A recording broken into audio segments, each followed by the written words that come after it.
de, de laboratorio para el día lunes, ¿sí? A las 9 de la mañana, el horario que tenemos nosotros el lunes, de 8 a 10, a las 9 de la mañana será el examen de ustedes. Hoy. Y mañana tenemos clases.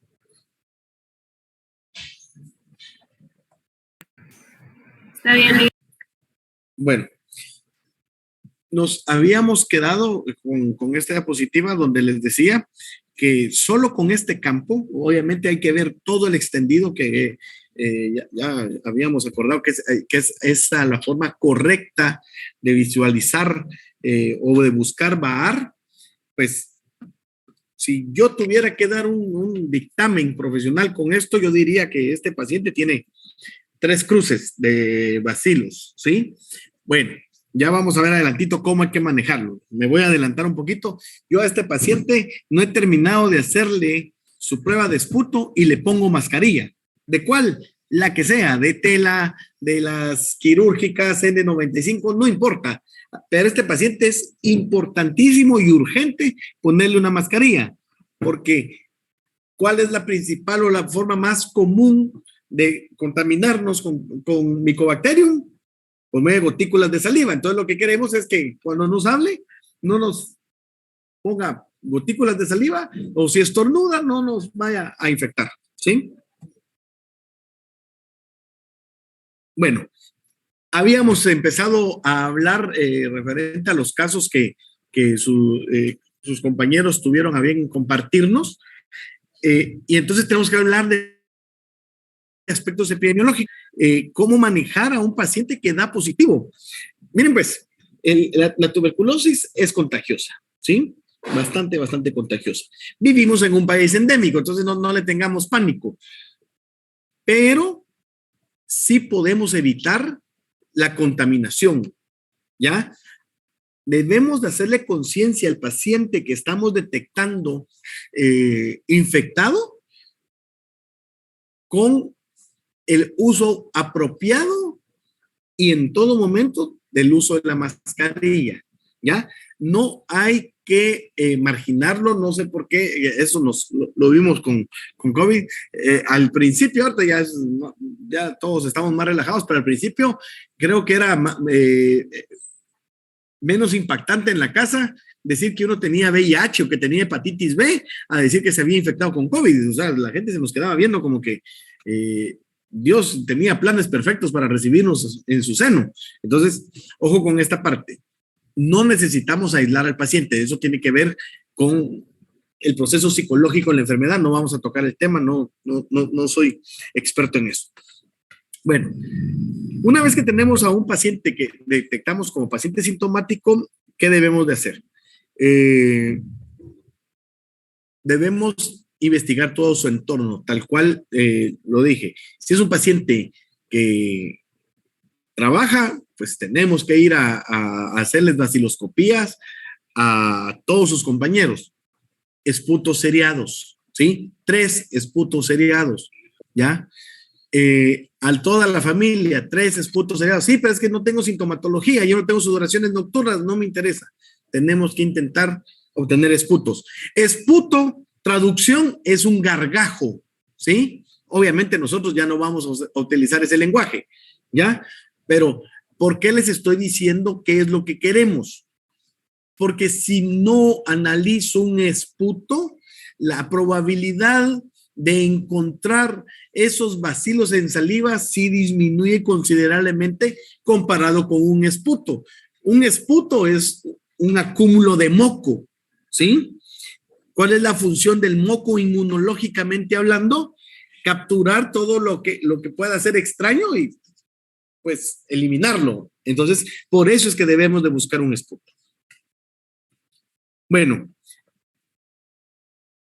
una vez que establecemos que el entorno no está contaminado, pues no pasa nada, no vamos a encuarentenar a los allegados a estas personas, pero sí debemos de manejar con cierto grado de aislamiento, no aislamiento social, sino con cierto grado de aislamiento al paciente infectado. ¿Qué debemos entender? que la tuberculosis puede afectar cualquier órgano. Ya hablamos de eso, ya hablamos de qué pasa cuando hay tuberculosis diseminada. Y ya habíamos hablado de los signos principales: fatiga, debilidad, pérdida de peso, sudoraciones nocturnas, y que puede haber, cuando hablamos de la modalidad pulmonar, una tos crónica y hemoptisis. Bueno, con la diapositiva anterior les decía que íbamos a utilizar barreras físicas. ¿A quién le tengo que poner mascarilla? Al paciente, ¿sí? Y a todo su entorno debemos de utilizar mascarilla N95. Lamentablemente, bueno, vamos a ir en orden. Por cuestiones de economía, todos hacemos un uso inapropiado de la mascarilla, ¿ya?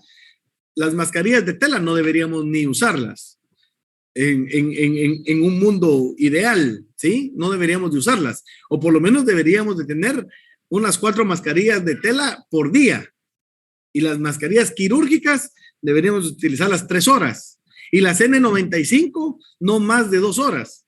¿Ya? Ese es el uso adecuado de mascarillas. Lo que pasa es que, obviamente, en especial cuando empezó la pandemia, nos llegaron a costar 50 pesos las N95. Yo, de hecho, por cuestiones de supervisión del Ministerio de Salud, compré mascarillas de a 100 pesos. Las mascarillas que costaban 3 quetzales, ¿sí? Entonces, por eso era que todos, de hecho, habemos un montón, me meto en el canasto, que andamos con la misma mascarilla desde hace 3, 4 semanas, ya más arrugada y más chuca no puede andar, porque ya lo hacemos simple y sencillamente porque no nos dejan entrar al banco, pero no es un uso adecuado. Estoy dándoles el uso adecuado de las mascarillas porque cuando tengamos un paciente con TB, sí es importantísimo el uso adecuado de las mismas. Bueno, ¿qué fluidos podemos pedirle a nuestro paciente para análisis? Cualquier fluido. Esputo, orina, líquido cefalorraquídeo, materiales de biopsia, heces, sangre, o sea, cualquier fluido corporal es sujeto de análisis en busca de bacilos alcohol ácidos resistentes. Bueno, en caso de que vayamos a cultivar, esto solo es para que lo sepan por cultura general, difícilmente les preguntaré, porque no son laboratoristas, no son químicos biólogos, no son técnicos de laboratorio, pero un esputo para cultivo se debe decontaminar, o sea, le agregamos N-acetilcisteína con la única intención de eliminar cualquier otro microorganismo que pueda estar presente y nos quedemos casi exclusivamente con Mycobacterium. En caso de que estemos hablando de otros fluidos, ejemplo, líquido cefalorraquídeo, líquido sinovial, orina, líquido pleural, no es necesario decontaminar. Lo único que decontaminamos son los esputos y los decontaminamos para cultivo, no para tinción. Si vamos a hacer tinción, de una vez los agarramos, no es necesario la decontaminación. Lo ideal, que ya hemos hablado hasta el cansancio, es que pudiéramos realizarle PCR a todos los fluidos, o sea, reacción de la cadena de la polimerasa, ¿sí? No proteína C reactiva, no nos vayamos a confundir. Esto nos da muchas ventajas para el diagnóstico, no vamos a volver a hablar de ello, ya hablamos en una ocasión. Bueno, para el tratamiento, pues, se recomienda el uso de terapia. 1 de cada millón es mutante natural. Por eso es que difícilmente nos contaban, perdónenme, yo ahora soy malísimo para los nombres, la verdad es que me da vergüenza, pero antes era más fácil para mí, físicamente siempre miraba las caras y entonces era más fácil que se me quedaran los nombres. Lo que nos decía su compañera, a ella le dieron dos medicamentos para manejar directamente la TB, después ponemos todos los demás, pero eran 2 así para el Mycobacterium, porque son mutantes naturales. Entonces, lo que les decía, si no le pega a uno, le pega el otro. Por eso que se utilizan principalmente 2 tratamientos para el manejo del mismo. ¿Dónde se nos complica el manejo del paciente? Se nos va a complicar demasiado si es un paciente con VIH, ¿sí? Porque tenemos que empezar a bajar libros y todas las interacciones medicamentosas, tenemos que saber todos los tratamientos, todos los medicamentos que ya puede estar manejando y la categorización del mismo, si es un paciente A, B o C, ¿ya? Ya vamos a ver eso cuando miremos la sección de virus y cuando miremos VIH, se catalogan y se categorizan, mejor dicho. Bueno, casi al igual que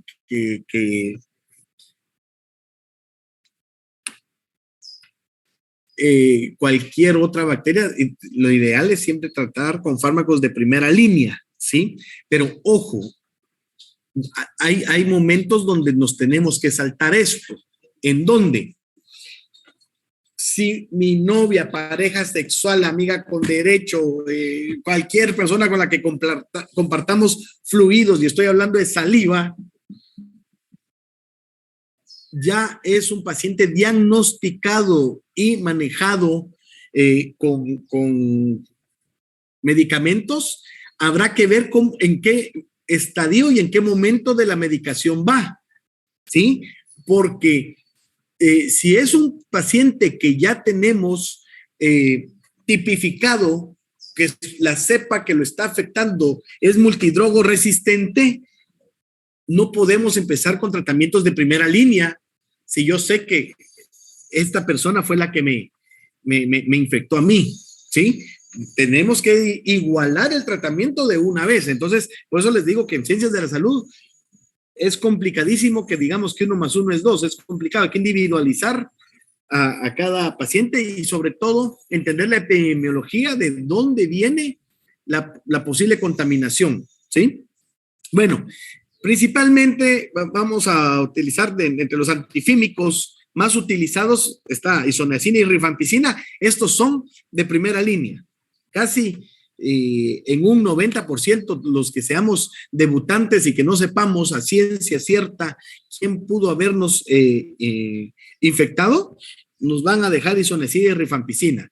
Pero, insisto, si estos dos no están funcionando, podrían añadir o sustituirlos por piracinamida, etambutol, y en todos los casos sí se puede utilizar estreptomicina, en todos los casos, independientemente. Pero habrá que ver si la cepa que me está afectando es multidrogo resistente o no. Bueno, obviamente, al igual que la mayoría de medicamentos, y aquí vamos a meter a los antimicrobianos, de segunda línea, también afectan un poco más a quien lo consume, ¿sí? En este caso, el paciente. Entonces, tenemos canamicina, capreomicina, etionamida, cicloserina, y ya nos apoyamos en otros 2 antibióticos, ofloxacina y ciprofloxacina, ambos son quinolonas. Entonces, tenemos que poniendo ojo a que conforme se pueda detectar resistencia de la cepa que nos pueda estar afectando, pues habrá que de forma distinta al paciente. Bueno, hablemos de epidemiología. Ya hablamos de la forma más común de infectarnos por principalmente la vía de entrada vía respiratoria con gotículas de saliva de un paciente que ya está diagnosticado. La edad es otro factor de riesgo, obviamente, jóvenes y ancianos, jóvenes muy jóvenes, ¿sí? Jóvenes muy jóvenes. Y ancianos, hablamos de 60 años en adelante, tienen más chance por cuestiones de inmunología, que ustedes ya manejan. Otros factores de riesgo, pues desnutrición, habría que ver inmunológicamente cómo está el paciente que está infectado, y enfermedades de base que puedan ser hipertensión, diabetes, algún tipo de cáncer. Obviamente esto nos va alterando el sistema inmunológico.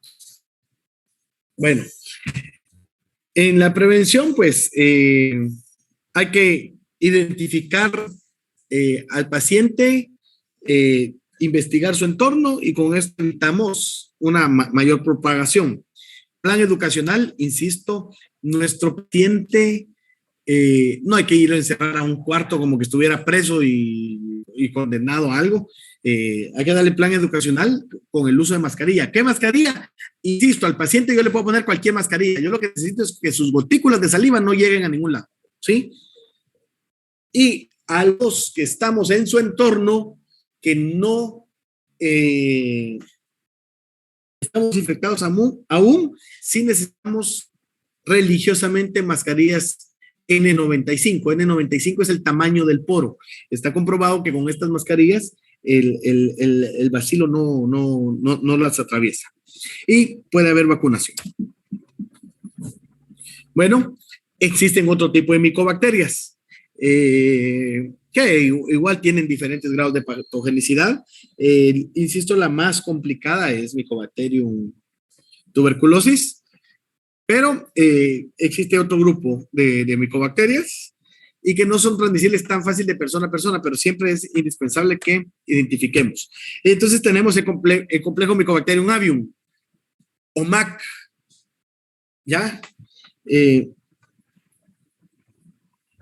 Este MAC o MAI, dependiendo del autor con el que lo lean, que no es más que un complejo de micobacterias, visualmente son idénticas a Mycobacterium tuberculosis, visualmente, ¿sí? Necesitamos hacerles otros exámenes a nivel de laboratorio para poder llegar a la conclusión de que estamos enfrentándonos a MAC o a tuberculosis. Este complejo es saprofítico, crece muy bien a 41 grados centígrados. El complejo como tal difícilmente causa enfermedad. Y los pacientes de riesgo, pues nuestros pacientes con VIH, ¿ya? Es importantísimo, ya habíamos hablado de esto, nuestros pacientes con VIH, el 95% está condenado a padecer de tuberculosis en algún momento, pero ojo, habría que actualizar las bases de datos y hacer exámenes más a profundidad para saber si estuvieron contaminados con MAC o con tuberculosis, ¿sí? La mayoría de datos que tenemos es por baciloscopía. Entonces, no hemos podido determinar a ciencia cierta que vaya a ser tuberculosis. En los primeros 15 años de epidemia de VIH, entre el 25 y el 50% de los pacientes que vivían con VIH, en ese momento llamado SIDA, dieron positivo para MAC. Pero estos datos estadísticos han cambiado, lo que les decía, el 90% de nuestros pacientes con VIH va a adquirir infección por micobacteria. Bueno, ¿dónde puede afectar MAC? El MAC completo puede afectar pulmones, riñones y corazón, o sea, también es sistémico, entonces hay que ponerle ojo a esa parte. El MAC, una vez que se ha podido establecer que la infección es sistémica, los antituberculosos de primera línea se quedan un poco cortos. Entonces, para el tratamiento sistémico sí nos vamos de una vez a los siguientes antifímicos porque vamos a garantizarle a nuestro paciente que la resolución de su problema. Los tratamientos aquí también son más prolongados. No, a nivel pulmonar, el tratamiento mínimo serán 6 meses y a nivel sistémico, el tratamiento mínimo, mínimo puede ser hasta de 1 año.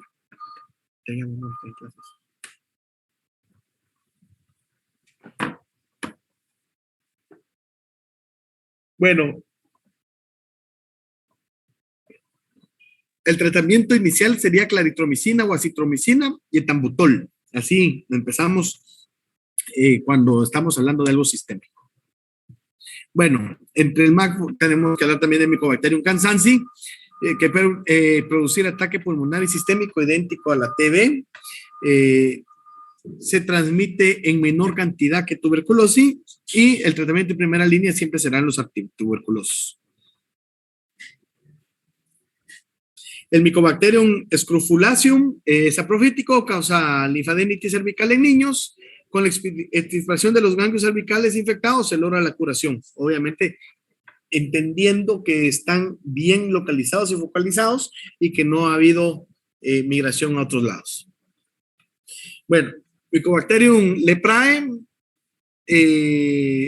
esto está descrito desde 1873, de hecho aparece incluso en pasajes de la Biblia, causante de la lepra. En ese momento la gente pensaba que el tener lepra era un castigo divino, sí, pero para los que entendemos un poco de ciencia y sin pelear con la Biblia, pues vemos que esto no tiene que ver con si Dios quiso o no quiso, no vamos a entrar en detalles, pero en ese momento era el paciente con lepra era condenado. En especial los tratamientos son muy largos, estamos viendo que nos lleva cuando menos un año, y entonces estas personas empezaban a tener problemas a nivel de piel y entonces era más notorio.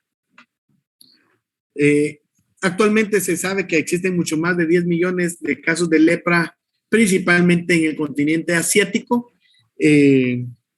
pero ojo, aquí hablamos de 10 millones y nos alarmamos. No estoy diciendo que para nada es un número importante. Yo a título personal no quisiera tener nunca lepra, pero lo que pasa es que si nos quedamos con la mente cerrada de 10 millones, sería la mitad de la población guatemalteca con lepra. Pero ¿cuántos habitantes tiene el continente asiático? Tiene cientos de millones de habitantes. Entonces vemos que la incidencia real es bastante baja.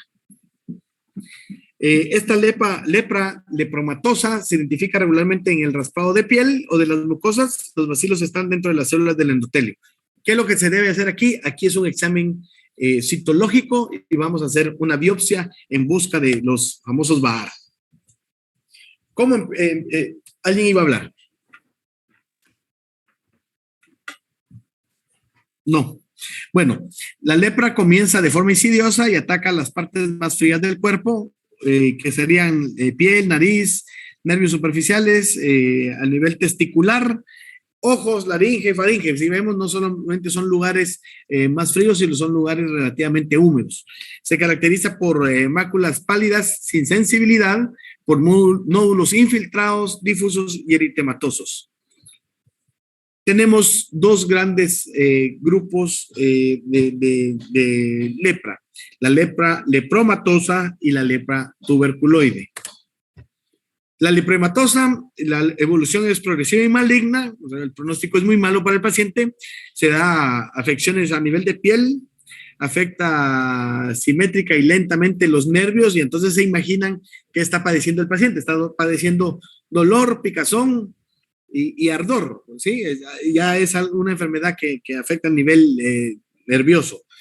En las lesiones cutáneas vamos a encontrar abundantes Bahar. Insisto, esto no es un examen de laboratorio clínico, sino de un examen de un laboratorio citológico, y puede haber una notable deficiencia en la humanidad mediada por células. La piel se va a encontrar infiltrada por linfocitos T supresores. La lepra tuberculoide, su evolución es benigna, o sea, el pronóstico es mejor. Las lesiones también se puede dar a nivel de piel. La afectación asimétrica intensa de los nervios, y en las lesiones la concentración de Bahar es menor. Entonces estos ya son criterios para ir viendo a qué lepra nos estamos enfrentando. Si pueden, lo ideal aquí es hacer PCR. La PCR, nosotros somos un país endémico, ya se los he dicho. La PCR para lepra, la verdad es que relativamente es bastante asequible. El costo más o menos oscila entre 500 y 650 quetzales. Entonces no es tan complicado como querer diagnosticar algo más por PCR, que llega a costar hasta 2,000 quetzales.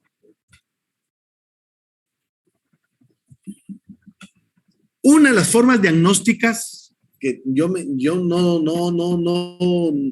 diría diagnóstico, sino que una herramienta bastante útil, más no diagnóstica como tal, sería Sil-Nielsen, porque lo que nos va a decir Sil-Nielsen es presencia de Bahar, no nos dice cuál. Entonces, sí necesitamos llegar a determinar cuál es, obviamente por el pronóstico del paciente. Serología, no vale la pena hacer serología.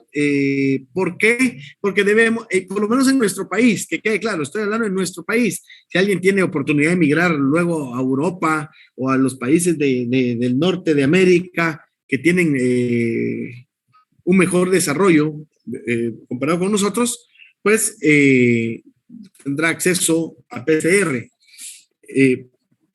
Y tendrá acceso a serología, ahí sí vale la pena, porque no son zonas endémicas.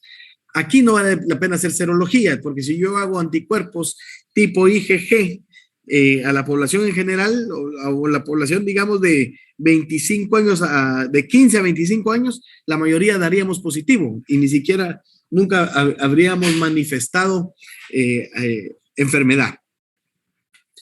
Entre los tratamientos que se sugieren, sulfonas, que son los fármacos de primera línea, y siempre meter rifampicina o clofazimina. Otros fármacos que se podrían utilizar, pero insisto, habría aquí que individualizar siempre, es minociclina, claritromicina y alguna que otra fluoroquinolona. Las quinolonas son como tratamientos adyuvantes, pero no por sí solos no van a hacer casi nada en caso de nuestros pacientes con lepra. ¿Alguna duda?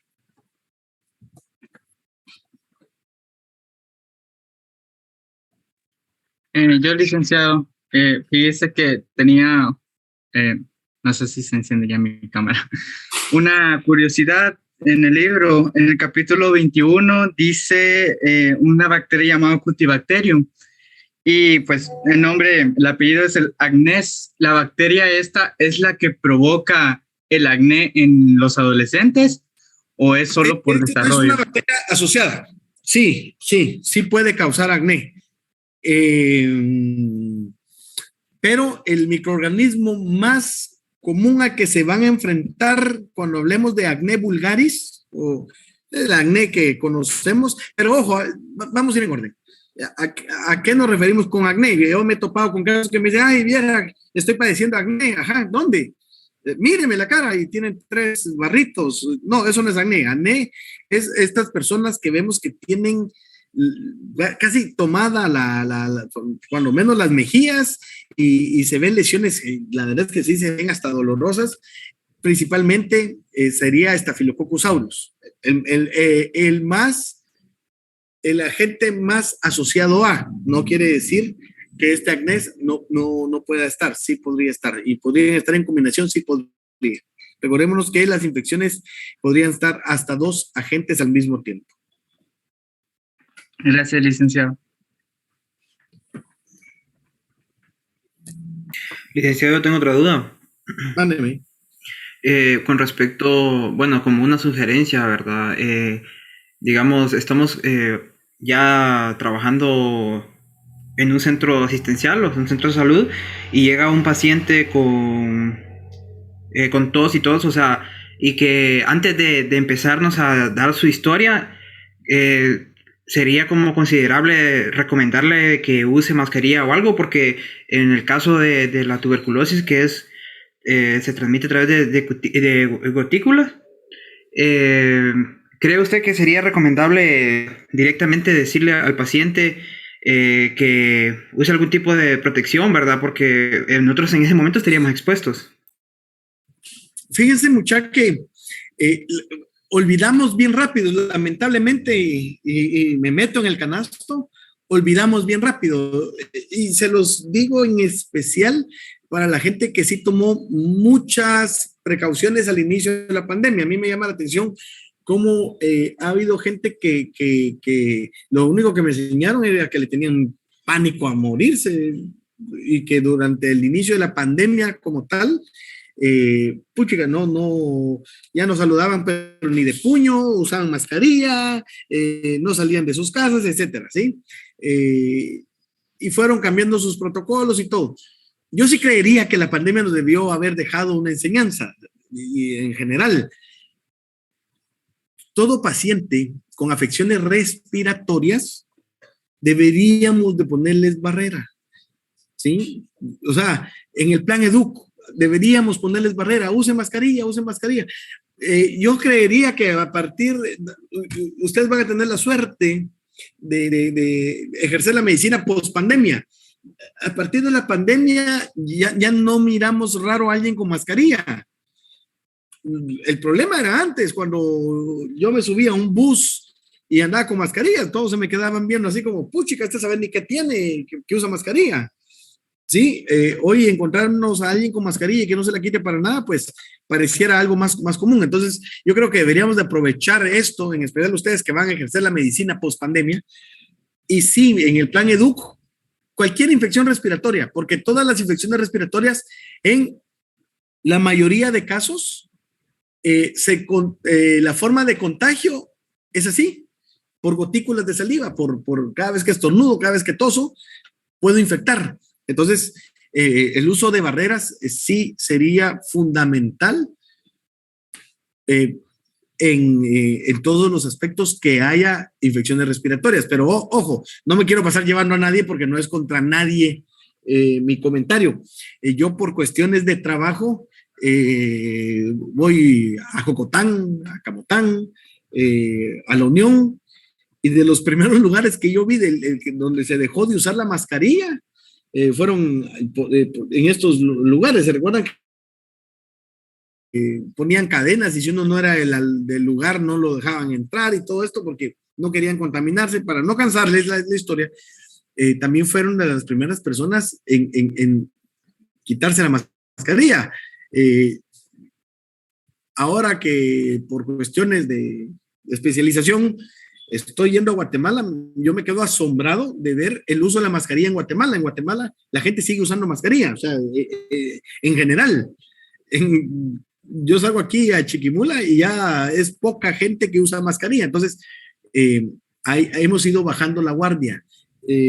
La verdad es que no quiero alarmar porque nunca me han gustado las noticias alarmantes, pero de 2 semanas para acá, hay un rebrote importante de COVID. Para suerte de todos, las manifestaciones son moderadas, ¿sí? Ahorita no conozco un caso de los que he tenido la buena o mala suerte de diagnosticarlos con COVID, que hayan parado hospitalizados, pero sí hay un brote importante de nuevo de COVID y está manifestándose principalmente en niños. Hoy los niños son los que están contaminando en las casas. Recordemos que estos fueron los últimos en salir y la respuesta epidemiológica es fácil de darla. Los niños fueron los últimos en salir del confinamiento. Los adultos ya andábamos fregando o trabajando y los niños seguían confinados en la casa y los protocolos en casa eran un poquito más fuertes, pero les digo en serio, hay un brote importante o una nueva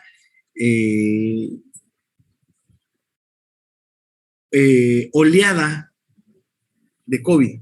Yo creería, porque toda la gente está preocupada, porque si vamos a tener fiestas julias en Esquipulas y fiestas agostinas en Chiquimula, no quiero asustarles ni dañarles la fiesta, pero creo que va a estar complicado. Vamos a estar en números entre naranja y rojo, supongo porque sí hay bastantes casos nuevos. Vamos a ver, aquí en Gualán, por ejemplo, creo que nunca se logró por completo el uso de la mascarilla. Esto nos lo dice Carlos Díaz, que él vio más o menos que 1/3 de la población era la que usaba mascarilla. En Gualán ya tuvimos ferias, dichosos. Sí, miren, pues en nuestros municipios y departamentos el uso de la mascarilla fue bien corto, bien corto. Rápido la gente pensó que el COVID no afectaba a sus comunidades y pues ahí hay tela que cortar. Luis Corado dice que Chiquifera ya está confirmada, sí, pero también con un comunicado del área de salud la desconfirman, entonces no compren botas ni sombrero todavía.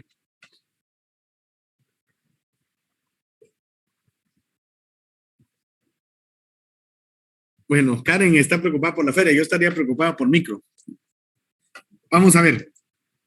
¿Alguien más? ¿Algún comentario o alguna duda? Lick, es una pregunta. Decime, Y en caso de...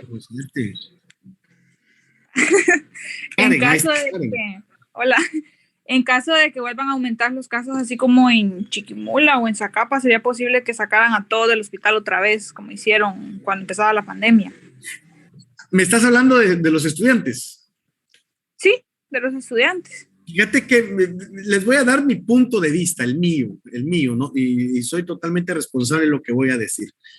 A mí me parece, de hecho, desde siempre me pareció ridículo, pero insisto, lo desconocíamos y bajo esa premisa, pues, aún tengo mis reservas, pero no entiendo cómo podemos estar preparando a la nueva generación de médicos, de técnicos de laboratorio, de enfermeros, de odontólogos, de psicólogos, de nutricionistas, o sea, de todos los que componemos el sistema de salud. No sé cómo podemos enseñarles teniéndole miedo a ciertas cosas. O sea, desde el principio, la verdad es que, insisto, yo nunca hubiera querido que fueran mis muertos, pero desde el principio vimos que COVID mataba a menos del 1% de la cantidad de personas que se pueden infectar. Lo que pasa es que era altamente infectivo y que nos íbamos a enfermar muchos, pero las consecuencias fatales eran mínimas. Que creo que los van a sacar, sí, si me preguntan que si eso es lo que creo, sí, yo creería de que a la hora de darse un repunte de casos, habría que tratar de quitar el personal innecesario, así, innecesario. O sea, si tenemos 5 pacientes, ¿para qué tengo 25 externos? No vale la pena. Entonces, aunque los haga llegar una hora, pero la única forma de aprender es a vivir con las cosas inmunológicamente, y eso lo pienso en especial desde que empecé a dar el curso de inmunología y por historia natural de la humanidad, que pues los que sobreviven son los fuertes, y la única forma de hacer fuerte el sistema inmunológico es haciéndolo que se enfrente a. Hay que pagar una factura alta, sí hay que pagarla, pero toca.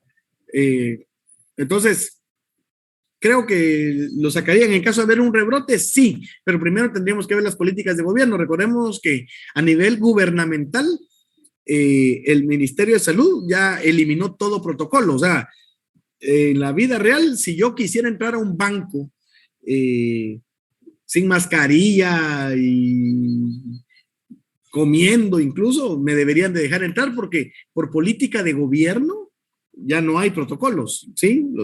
Desaparecieron. Ya no debieron haberlo hecho. Pero habría que ver la postura del Ministerio de Salud ante una nueva oleada y las posturas de cada una de las instituciones respetando su autonomía para saber cómo creen que es la mejor manera de manejarlo. Don Ángel, exactamente, tal cual lo dijo Darwin. Yo comparto la ideología de Darwin. El precio es alto, sí, porque tienen que haber muertos, pero no queda de otra. Ruby, entonces los exámenes serológicos no son recomendados hacerlos en enfermedades endémicas, no, en lugares endémicos, creo que se te fue la palabra, en lugares endémicos no vale la pena porque depende que vayas a medir. Si vas a medir anticuerpos totales, no. Si vas a medir anticuerpos tipo IgG, no. Si vas a medir anticuerpos tipo IgM, podrían ser de cierto valor clínico, pero para eso mejor hacemos la prueba de la tuberculina. Sugerencia. Entonces, si son IgM, podría caber la posibilidad. Sí, pero recordémonos que al anticuerpo IgM lo pongo al mismo nivel que la prueba de la tuberculina. Yo puedo dar positivo IgM y estar totalmente asintomático. Entonces, necesitamos hacer otras pruebas. Insisto, esputos seriados, cultivo de esputo, pero ojo, este cultivo de esputo tiene que tener apellido. No vayan a poner solo cultivo de esputo porque se los van a cultivar en sangre y McConkie y no va ahí, y no lo van a decontaminar. Tienen que poner cultivo de esputo para diagnóstico de Mycobacterium tuberculosis. Ahí sí tiene que poner el nombre completo. De lo contrario, usted estaría dando mal una orden y el laboratorio que le reciba la información, no, recuerden que el que obedece no se confunde. Entonces, son ustedes los que deben de pedirlo con nombre y apellido. Vamos a ver. Propinobacterium acnes es un estafilococo, porque yo investigué y me parece que es la bacteria que produce acné. Sí puede producir acné, pero insisto, la bacteria más común es Staphylococcus aureus, ¿sí? Staphylococcus aureus es parte de la microbiota normal y recordémonos que la gran mayoría de la microbiota normal, al tener una vía de entrada, se vuelve oportunista y la bacteria de la microbiota normal más abundante en la piel es Staphylococcus aureus. Entonces, es la bacteria principalmente asociada al acné. No estoy diciendo que es la exclusiva, no, es la más asociada.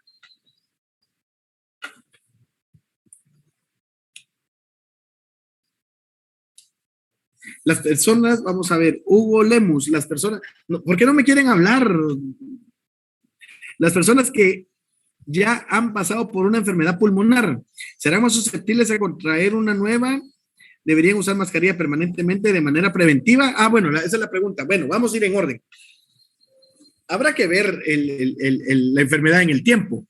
No es lo mismo que alguien que tuvo una enfermedad pulmonar la semana pasada que alguien que la tuvo hace 5 años. Entonces, sí, todos los que tenemos cualquier enfermedad, si yo tengo una infección urinaria, mi sistema inmunológico está enfocado en cuidarme de esa infección urinaria y entonces de alguna manera se me descuidan un poquito los pulmones, el corazón, o sea, otros lugares, porque nos enfocamos, el sistema inmunológico se enfoca en tratar de proteger el lugar que está afectando. Entonces, tan solo con tener yo una infección urinaria y sentarme a la par de alguien con tuberculosis, tengo más chance yo de infectarme que alguien que está sano. Entonces, y si es pulmonar, obviamente, mayor chance.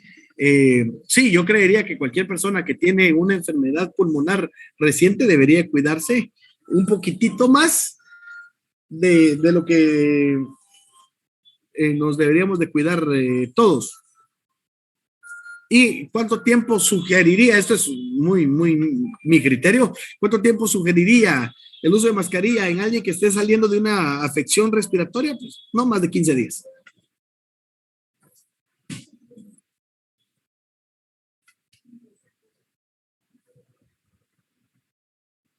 ¿Alguna otra duda, algún comentario?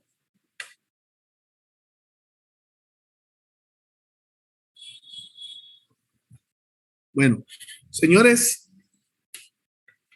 espero que tengan buen provecho. Nos miramos el día de mañana con clase a las 10 de la mañana. Feliz día, Lick. Gracias, Lick. Feliz día. Gracias, Lick. Feliz día, Lick. Hasta mañana.